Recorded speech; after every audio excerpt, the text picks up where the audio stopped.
So this is definitely not the weirdest place I've ever filmed a video, but it kind of works. I was thinking, you guys don't want to just stare at my face the whole time whilst I answer your questions, which is what we're going to do today. I thought it'd be much more interesting if I sat here and had the rats run around whilst I answered your questions, which sounded easier than it was to do. It was really hard to find an angle that worked. So welcome to my stairs. We're answering some questions and I'm going to let the rats out to have a run around. Hopefully they'll be a lot more entertaining than I am.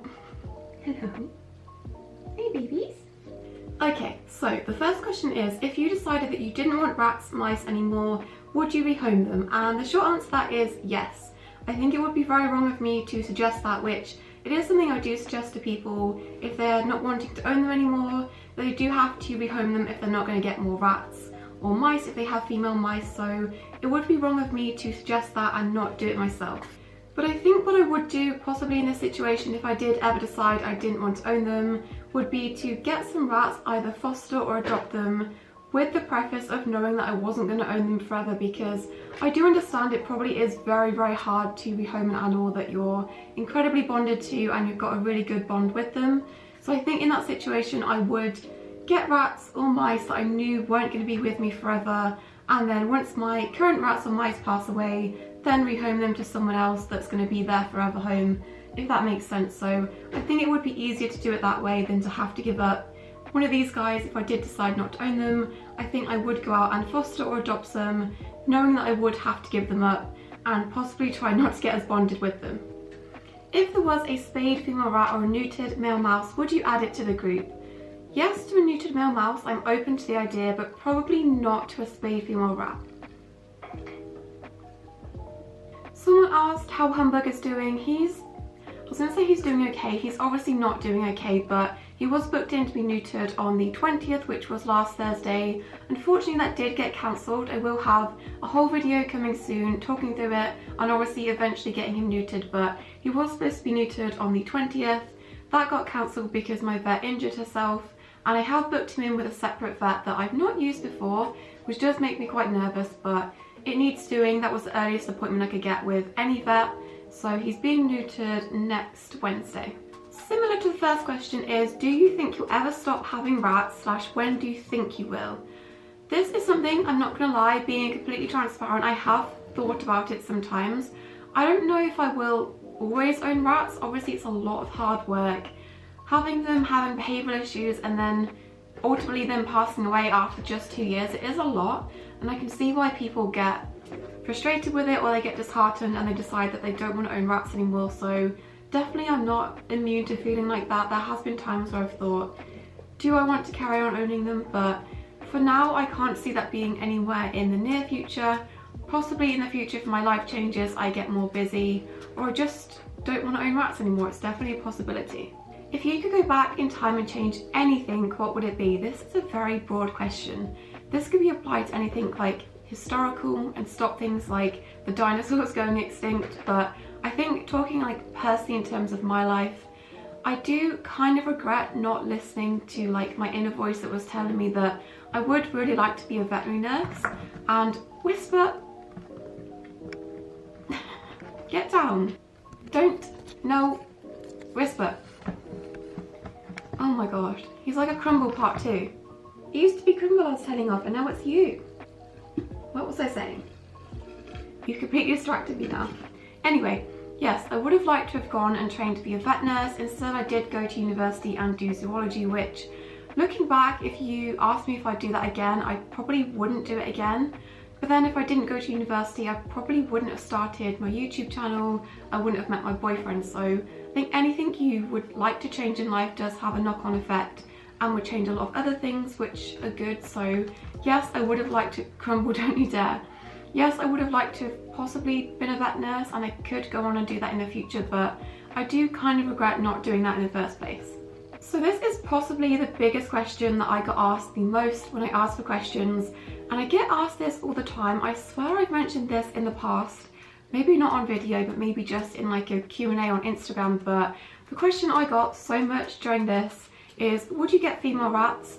Why don't you have female rats? And why don't you like female rats? I've said this before, I have nothing against female rats, I don't dislike them. I just personally chose to have males when I first started owning rats, and I'm happy with that choice. Even with all of the behavioural issues and the aggression issues, I still think I do prefer males.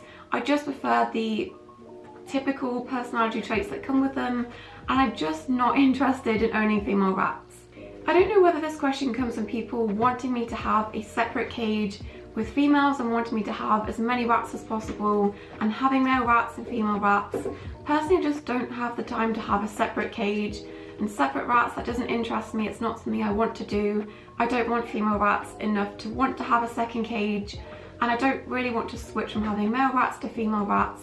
Personally, I do prefer them to be a lot less hyper. Saying that, my male rats, most of them are very, very hyper, but they do calm down eventually, so I'm just not interested in having female rats. Nothing against them, I probably won't own them. Maybe in the future, I'm never saying never, but I'm just not interested, and that's okay. Also, I don't know what it is, I just feel a lot more drawn to male pets than female pets. I don't know what it is, I've always been like this. I don't know if it's because I find them so much easier to name.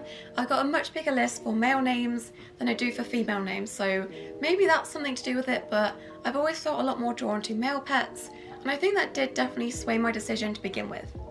Also, another reason I don't really want to own females, and it did put me off when I was making that decision whether to own males or females, is the fact they can be quite prone to having mammary tumours. Obviously not every female is going to have one, and also males can develop tumours as well, but that is definitely something that did put me off to begin with, and it does still put me off because having to remove a tumour on a rat is quite upsetting, and they can come back pretty quickly after that, so that's just something I don't really want to have to deal with. Obviously if it did happen in my boys, I would deal with it, but it's just not really something that I want to open my heart up to and have the sadness of that on top of all of the other sad things with rats, so that is definitely something that does put me off about owning females. Yeah. The next question is, have you ever gotten a pet from the pet store? And I think because it's something I'm so passionate about and something I talk about so often, maybe people assume that I've never purchased an animal from a pet store, especially a chain pet store, but yes, I've got many animals from pet stores. Never rats. I think by that point I was aware of the issues surrounding pet stores, but I've definitely purchased animals from pet stores in the past. I think the last animal I bought from a pet store was a chinchilla, which unfortunately he passed away pretty much as soon as I bought him, and that traumatized me. That made me not want to buy another animal from a pet store, but also I was doing work experience in Pets at Home, and seeing the conditions behind the scenes pretty much put me off for life, which then I went away and did research and realised why it is so bad to buy animals in pet stores, and that was the last one I ever bought from a chain pet store or a local pet store, anywhere like that. But that whole experience definitely opened my eyes up to the things going on behind the scenes, and that was the last time I ever bought a pet from a pet store. But technically it wasn't my purchase, it was my parents buying me the pet, but I was of an age where I could possibly have realised sooner, but I know now not to do that. But it is one of those things I think everyone has to experience at some point and learn from. You're not a terrible person if you buy a pet from a pet store and don't know what your money's supporting and going towards, and you don't know how corrupt behind the scenes is and all of the animal cruelty going on behind the scenes. If you're not aware of that, the important thing is to then go away and do your research, and once you are aware, choose where you put your money and not to support that. So we've all done it, we've all been there. I've definitely been there and done that, but I've learned from it and I'm not going to do it again. Is Crumble a good boy? I don't know. Are you a good boy? He's a good boy even when he's not being a good boy. He can do no wrong in my eyes, even when he was at his worst with his aggression. I just love him so much that he can do nothing wrong. So yes, eternally he's a very good boy, even though he gets into so much chaos. He is constantly knocking things over, wreaking havoc, but he's definitely a good boy. The next question is, when you give your boys food, do they run off with it or do they stay? I think this very much depends, but let's find out. He ran away a little bit. He's like right there. Is he in the frame? I don't know. If I move him back. Yeah. See, he stays. It very much depends. If the other rats are around, he'll run. But if it's just me, he'll stay. Won't you? You like that? He's running. And he runs away too. The next question is, will you make a Q&A or a video with your boyfriend? Lee? Someone asked if I'll ever make a video with you. No. No. Why? to know? The answer is no. And the last question is, are you scared of wild rats or mice? I think growing up, because all of the adults around me were scared of them, it kind of naturally makes you fear them and feel like you should fear them or find them disgusting. So definitely growing up, if I saw one out and about, and I think even up to when I was in university, a wild rat ran across my foot, which is startling. I think if it had been any animal, I would have been startled that an animal was running across my foot. But definitely in the last couple of years, I appreciate them so much more. Obviously, I know they cause a lot of issues with being pests, so I do know that, and I appreciate that they do cause a lot of trouble for people, but in the last couple of years I have started to appreciate them. If I see them out in their natural habitat, to me they're just another animal, they're just trying to survive, and I do find them really interesting to watch. The other day, actually, me, my dad and my boyfriend went to a sanctuary where exotic pets like monkeys, big cats, bulls, they all go to after they've been someone's pet or they've been in a private collection, and they go to live at this sanctuary. And we're walking around looking at all the animals. You spend like 30 seconds, possibly 5 minutes looking at a particular animal in the enclosure, and the thing we spent the longest looking at was actually a colony of wild rats living in the wolf enclosure, and it was just so fascinating watching the family dynamics. I really enjoyed watching them. Also, my dad, who doesn't own rats but he has come to appreciate rats, having been interacting with mine over the years, he was also really fascinated. So I think through me, my family have also changed their opinion, and they're not as scared of wild rats as they used to be, and we just enjoy watching them. Obviously, where they were, they weren't causing any issues, and there were some baby rats running around eating like the scraps of what the wolf had been fed, so that was really cute. So that is it for today's video. The rats are lying down because, as I said, male rats do eventually calm down even if they're very, very hyper, and Crumble has given up. He's lying down. I'll show you guys in a second, but that is it for today's video. I hope you guys enjoyed a slightly different format with the rats also running around. I hope my bracelet has not been jingling this whole time and annoying you if you're wearing headphones, but thank you so much for watching. Don't forget to subscribe, and I'll see you in my next video. Bye guys.